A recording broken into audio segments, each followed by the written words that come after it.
এই গরমের ওয়েদারে দুপুরবেলা ভাতের সঙ্গে যদি শুক্তো হয় তাহলে কেমন হয় বন্ধুরা বলো তো। আর সেই জন্য আজকে আমি তোমাদের সঙ্গে শেয়ার করব শুক্তো রেসিপি। আর এই রান্নাটা কিন্তু আমি ইউটিউব দেখে শিখেছি। তো দেখো, প্রথমে আমি কড়াই গরম করে কড়াইতে কিন্তু জিরে আর 5 ফোড়ন ড্রাই রোস্ট করে নিয়েছি। আর এখন আমি ভেজে নেব ডালের বড়া। আর এই ডালটা আমি আগে থেকে পেস্ট করে রেখেছিলাম। বাজারে কেনা বড়ি দিয়েও করা যায় শুক্তো, তবে আমি বাড়িতে বানানো ডালের বড়া দিয়ে করব, এটা বেশি টেস্টি লাগে। তো দেখো, আমার ডালের বড়াগুলো ভাজা হয়ে গেছে। আর এখন আমি কড়াইতে দিয়ে দিচ্ছি করলাগুলো সুন্দর করে ভেজে নিলাম যাতে তেতো ভাবটা কমে যায় সেই জন্য। আর তারপরে আমি দিয়ে দিলাম বেগুন। প্রতিটা সবজি আমি আলাদা আলাদা করে কেটে নিয়েছি। আর এখন আমি আলাদা আলাদা করে সেগুলো ভেজে নেব। তো আমার বেগুন ভাজা শেষ। আর এবার আমি কাঁচা কলাগুলো ভেজে নিলাম। আর হ্যাঁ, কাঁচা কলা ভাজার পরে আমি কড়াইতে দিয়ে দিলাম সজনে ডাঁটা। আর প্রতিটা সবজি ভাজার সময় কিন্তু আমি হালকা করে নুন আর হলুদ দিয়ে দিয়েছি। তো দেখো, আমার প্রতিটা সবজি কিন্তু ভাজা হয়ে গেছে।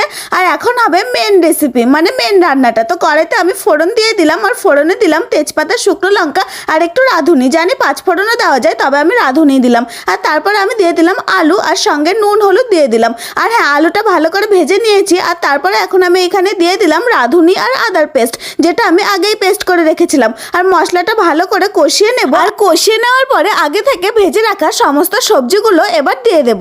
আর তারপরে আমি সব সবজি একসঙ্গে ভালো করে মিক্স করে নেব।